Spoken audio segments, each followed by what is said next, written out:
নমস্কার বন্ধুরা, আপনার কি অর্শ হয়েছে?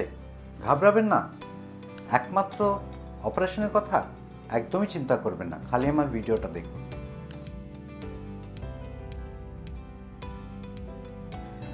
অর্শতে প্রাথমিকভাবে রক্ত বেরোয় এবং পরবর্তীকালে কিছু একটা জিনিস মলদ্বার দিয়ে বেরিয়ে আসতে চায়। প্রথম নিজে থেকেই ঢুকে যায় এবং পরবর্তীকালে সেটা হাত দিয়ে ঠেলে ঢোকাতে হয়, এবং সেটাও যদি বাড়তে দেন তাহলে সেটা বাইরেই থাকবে, আশপাশ দিয়ে রস কাটতে পারে এবং অনেক সময় ভেজা ভেজা লাগার জন্যে আপনার ওই মলদ্বারের অঞ্চলটা চুলকানি আসতে পারে।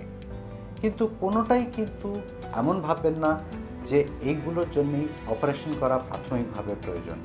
প্রথম অবস্থায় পাইলস সেরে যায় সম্পূর্ণরূপে, খালি কিছু জীবনশৈলীর পরিবর্তন, কিছু খাদ্যাভ্যাসের পরিবর্তন এবং অল্প স্বল্প ওষুধপত্র। দ্বিতীয় অবস্থাতে যেখানে বাইরে মাংস বেরিয়ে আসছে, নিজে থেকে ঢুকে যাচ্ছে, সেখানেও কিন্তু আপনার হাতে প্রধানত জীবনশৈলীর সুবিধা থাকছে এবং এছাড়াও আমাদের হাতে ব্যান্ডিং বা অন্যান্য কিছু ওষুধপত্র এবং চিকিৎসা পদ্ধতি আছে, যেগুলোর জন্য কাটাছেঁড়া করতে হয় না।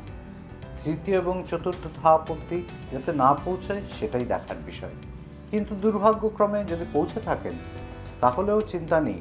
পুরনো পদ্ধতির মতো ব্যথা, যন্ত্রণা, রক্তপাত এসবের ভয়ে লুকিয়ে থাকবেন না, ডাক্তারের কাছে যান এবং এই রোগটাকে সম্পূর্ণভাবে নিরাময় করার জন্যে মনে রাখবেন যে অপারেশন সবসময় দরকার হয় না।